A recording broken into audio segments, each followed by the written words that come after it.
All right, we are not live. We are recording to the cloud, but we will upload this to YouTube. So here I am once again with Becky McKinnell from iBec Creative to talk about all things about branding and e-commerce. So welcome, Becky.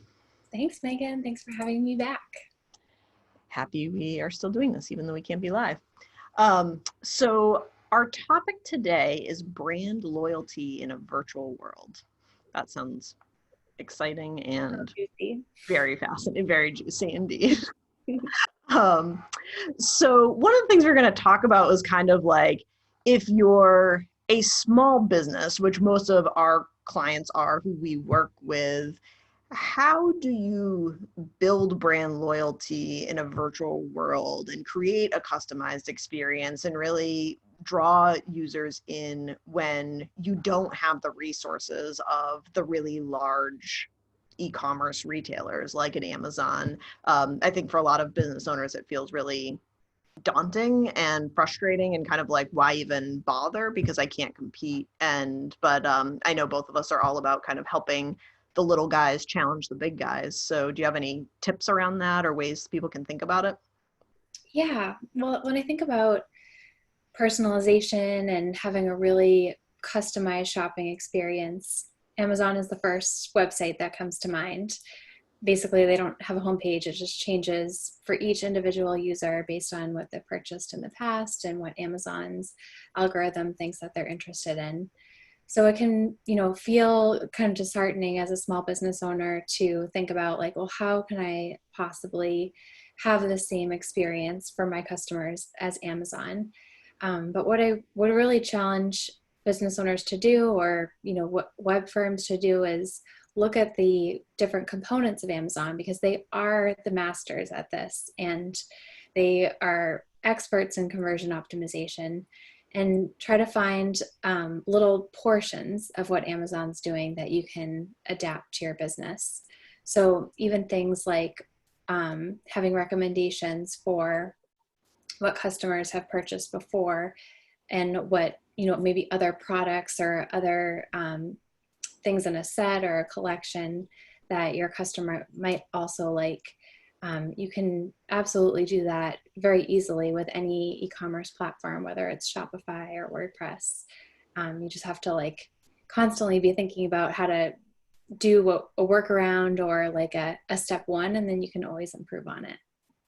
Yeah, that's great. And I think we've talked about this a little bit before, but I also think it's having that willingness to just go beyond whatever the default suggested items might be and really giving them a little bit more thought. I know the other day I was trying to buy a set of something. It was actually coming in a set, but you bought each component separately.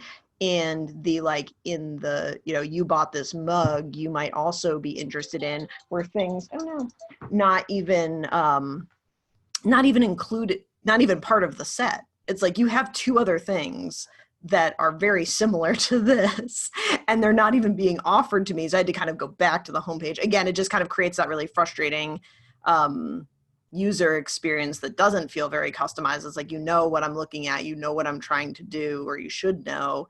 Why are you kind of making this so difficult? But I think partially it's kind of like a not actually spending the time to set the related items and giving it a little bit of thought, and instead just kind of letting the back end do whatever its default is in terms of, you can tell I really know what I'm talking about. There must be some back end and some default that something is happening, but but yeah, from a user experience, at least that's what it felt like, was that nobody bothered to set up this item properly. Right. Yeah. It's just like the little things that really count so much. Another area that's low-hanging fruit for a lot of small business owners is working with an email program, whether it's MailChimp or Klaviyo, to have a personalized email experience for your customers. So simple things like adding in their email, whether it's their first name, whether it's in the subject line or in the copy of the email. And you can also set up flows and segmentation so that, say, for example, you have one customer who buys a really high-priced, high-value product on your website, and to you, that's like having that be a first purchase. is a really good sign that they're going to be a long-term VIP customer. So you want to really nurture that relationship and get them to keep buying and keep them active as a customer. So you can set up specific flows for if a customer is a new customer and it's their first purchase and they spend over X amount of dollars, put them into this flow. Or if they purchase this specific product, put them into this flow. So, you know, like you were saying with the set or with related products, they can have a really customized follow-up communication from the brand. And that, again, is something that doesn't require a lot of programming time. Like a lot of these email programs have this made to be, you know, drag and drop and very intuitive. It just, you know, takes the time to set up that curated content. Yeah.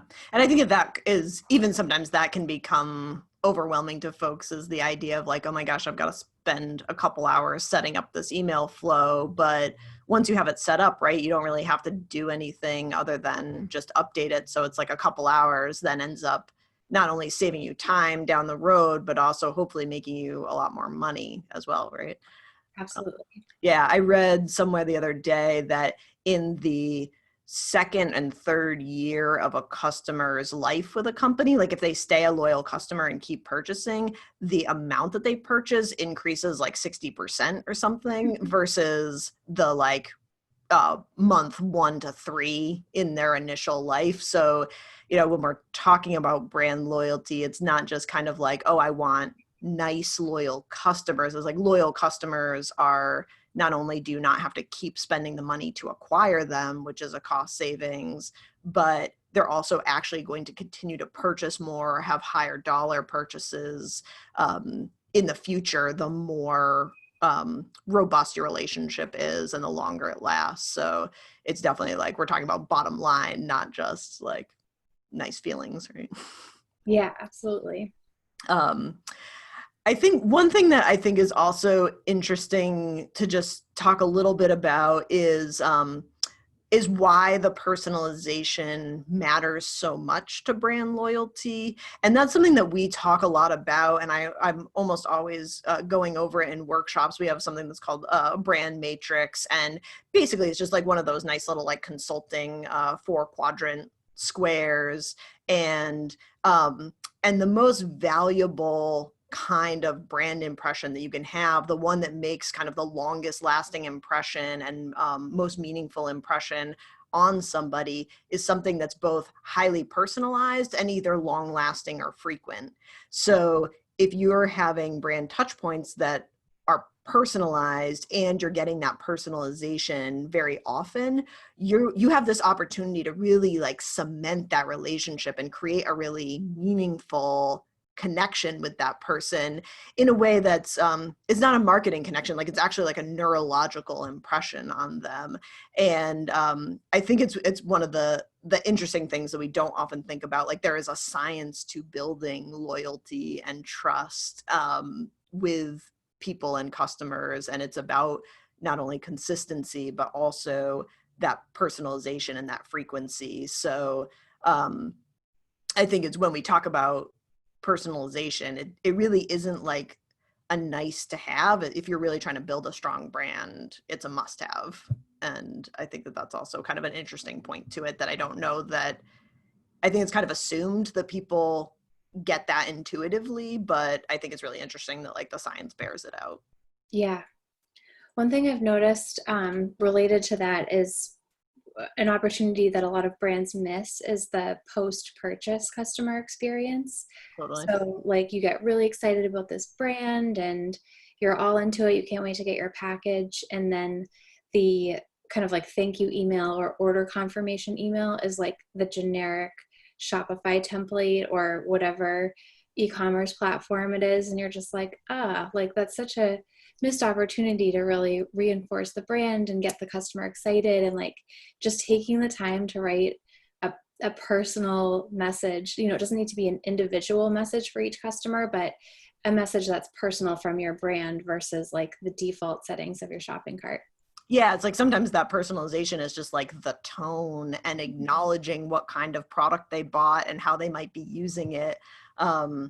And yeah, I think that there's some companies that do that really well. All their like follow up, all their kind of transactional communications become brand reinforcing. And again, it's something that they have to set up once and then it just runs for them. And it's this opportunity that's just constantly being reinforced. And then, yeah, there's some companies that just don't even take that hour to set it up. And every single time they're reinforcing the opposite Yeah, of yeah. like, we didn't take the time, we don't really care, like, thank you for your order, you know, see, we truly appreciate your business. Like, okay, yeah, how much?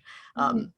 And yeah, one post-purchase experience I had, there's a company called Tailwind Nutrition, and they once upon a time I was really into endurance running, and they have a really great product. Like, it's, their kind of tagline is kind of like all you need all day. And I was doing, crazily enough, a 50-mile race. And but it's a product that you can just like drink it and it provides everything that you need. You don't need to drink other kinds of drinks or have bars or anything like that. So it's really great.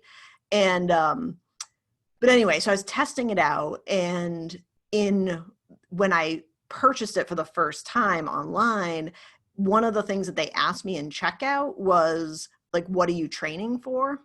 And I thought it was like an interesting question, but then when I got the product at home, they put a little note in it and they're like, oh, good luck at Bull Run Run, you know, hope you have a great race. And it was just that like little, like a simple information collection up front. And this was like, they were just starting up at that point. So they were a pretty small company. And then taking the time to just like write that note just kind of like cemented that relationship of like, oh yeah, I'm going to kill it in this. I did not. And then like, they're really rooting for me. Like, this is like a company that I'm going to stick with. So, but I'm bummed now. I actually went through their checkout. It's been a couple years since I've done that, and I went through their checkout, and they don't do that anymore. They don't ask for it, so they've gotten too big. But anyway, I thought it was like a really smart thing to do, especially for a small company. Again, I think some of the benefits of being small is that you can come up with those really unique ideas and you have a little bit of bandwidth to be able to execute on them, as opposed to somebody who's dealing with a huge volume who kind of lose that opportunity. So in a way, it's kind of like a way to challenge the big guys and differentiate yourself from the big guys and build that customer loyalty. Yeah, it's such a great example. Just that simple form field, like really So simple. made an impact on you as a customer. Yeah. And shows that they knew who their customer was. Like, the people buying their Mhm. drinks are not like the casual runner. Like, Yeah. you're training for something if you're buying. Yeah. So yeah, it's definitely, I thought spoke volumes to kind of like where they were and how well they knew the market. And how is the 50K? That's It's a the most 50, important question. it was a 50 miler. That was, Oh, yeah. 50 miles. Oh my Yeah, miles. Yeah. Bull Run Run did not go well. I did not finish that race, God. but I did complete the Vermont 50 also with Oh, Taylor. So, uh, incredible. but hey, it was a spring race and it was really hot. It was in Virginia and it was way hotter than it was in New England. So I'll use that as an excuse. Um, You're still a hero to me, Megan. Thank you. Um, and do you have any examples of brands that you think are building loyalty particularly well? Yeah, so I wanted to show a couple examples. One is Kendra Scott. I think that she has just done an amazing job of incorporating personalization, number one, into her customizable jewelry line. So, like, again, I know Kendra Scott is a bigger company than a lot of the companies that you and I work with. But I think that it's still an opportunity for customers with smaller businesses to be able to think about how they could add a personalized or customized package on their website.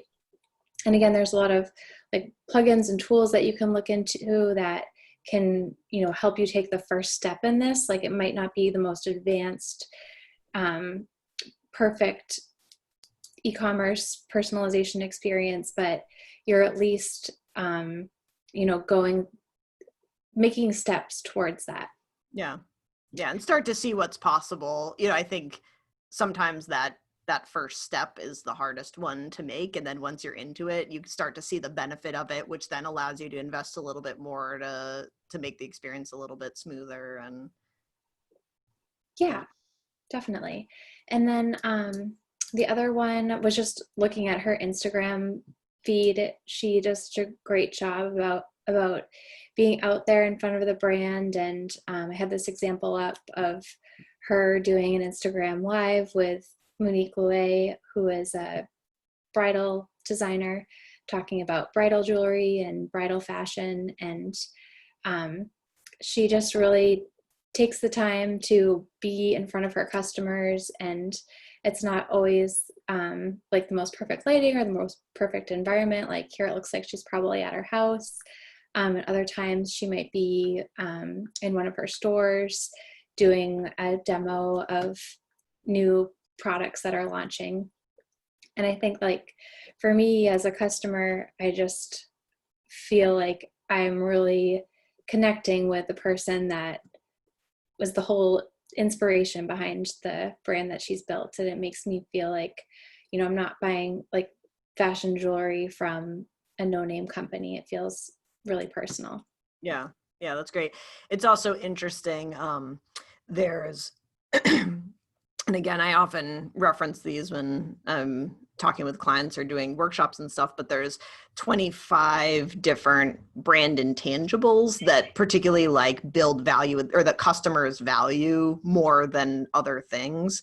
And often people kind of default to like vague things like customer service, but customization is one of the things that people love. Like it truly like is something that's valued by the customer to be able to go through and like, oh, I'm not just picking out a necklace, but I'm picking out, what is the chain, what's the chain length, and, and really feeling like I can construct something that is unique to me. There's something really powerful that's happening in that moment that people really value, again, at a very human level. And I think that brands that can get that and leverage that in their e-commerce are definitely building loyalty that's really strong and doing something that other brands maybe can't do or just aren't, again, taking the time to prioritize. So that's a great example. I'm also thinking about like Chuck Taylor's like Converse All-Stars, when you could kind of like construct your own sneaker and like pick out like the material for the tongue and different for the sides. And I think that like those kinds of things like help people really feel like this is part of my identity. And I do feel like fashion is a good place to see e-commerce and brand loyalty done really well. It's definitely one of those like leading edge markets that even if you're not in that field, you can, again, just kind of look at like, ooh, what are some interesting things that we're doing here that I could bring back to my industry, even if it's not fashion, and do it a little bit differently. And whereas maybe in fashion, it's the norm and you kind of need it to just to kind of keep up with the competition. If you can see that and bring it to a market where maybe it's not so common, it's a much bigger opportunity to stand out and maybe grab some market share or some sales. So yeah, we always like looking at some of those like leading edge market examples just to kind of like make sure that we're bringing clients like really like fresh thinking, even if it might not be appropriate to them. I also wanted to share a quick example, also in fashion, and I mentioned these guys last week. Rothy's, I think, has done a great job of, we were also talking a little bit about kind of like what drives customers back to purchase once they've purchased again. And you were talking a little bit about that, like kind of post-purchase experience. I do think that companies that are really good about line extensions. You have a loyal customer base and you can sell them more things. And again, like Rothy started with one style of shoes, and now they've just introduced, as you can see here, sustainable bags. They also do a lot of like limited edition, these like last chance things, where they're like discontinuing colors or patterns. Oh no, Marigold's going away. And you can, and I think it definitely creates that like sense of both urgency and also gives people a reason to repurchase if you're, you know, kind of only offering something for a short period of time and it's seasonal, or it might be like the only opportunity that you have to buy it if you like it. I just think that like, yeah, this company definitely does both of those things really well. Line extensions with really simple like variations on a theme, like they do like this rounded toe shoe and then a pointed shoe and then like a loafer. Yeah, same idea. Like they don't have to change a whole lot. But if you like this, you're also going to like that. And then to come out with bags, I thought was really, really smart. And doing all these limited time offers. Those work in limited time offers to work in a lot of different industries. It's not just a fashion thing, you know, in food. You know, we see them a lot like restaurants or food manufacturers offering like flavors for certain seasons and things like that. It's a great way to build loyalty and buzz and give people a reason to shop when they might not be thinking of you otherwise. Anything else you wanted to touch on before we wrap up? No, I think that's it for today. Okay, cool. So that was brand loyalty in a virtual world. I believe our last of the series is going to be next week. I think this was number 5. We'll have number 6 next week. And yeah, this has been really fun. Thanks so much. We've done a lot together, Megan. Yeah. Our YouTube lives in the pandemic. I know. We'll look back on it someday. All right. Take care, Becky. Thanks, Megan. Bye.